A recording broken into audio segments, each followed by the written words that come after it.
Hello, welcome back to the channel. If you're new here, I'm trying to learn C++ complete for ChatGPT. Right now, I just finished on working a little bit more about the standard library, specifically vectors, and how to iterate through them. And so far, I didn't really learn that much about it, so I think it's probably going to give me more information about that. But because it's entire JavaScript curriculum, I'm just going to ask it to take me to the next lesson. Anyways, we're going to be learning about lambdas and functional programming in C++. And they allow you to define anonymous functions directly in your code. Okay. I guess it's basically like the arrow functions in JavaScript. So there are three ways to do it. By a value, which captures all variables by value. By reference, captures them by reference. And you can mix it up. Okay. And also, you can have a ForEach loop. That's pretty nice. ForEach, vec in, and then from there, I guess this is basically the same thing of like using your arrow.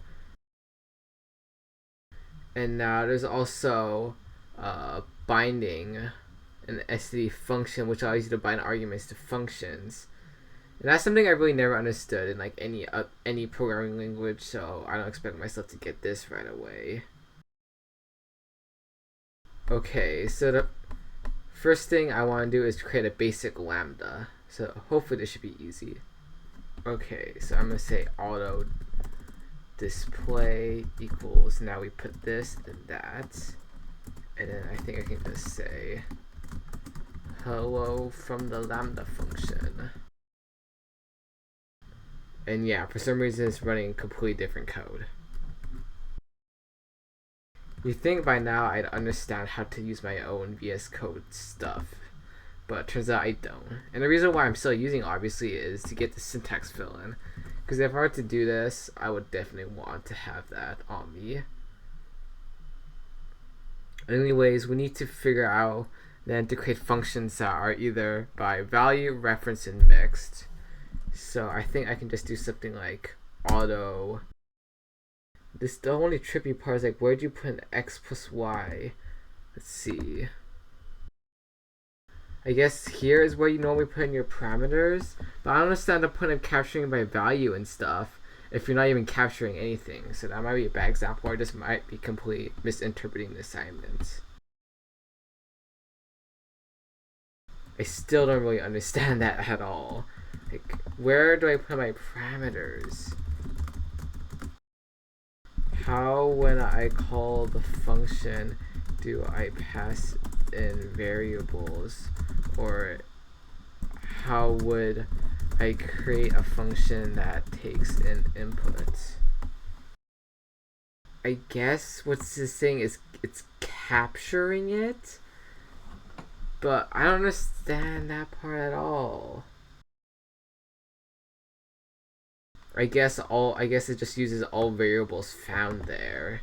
I guess that makes sense.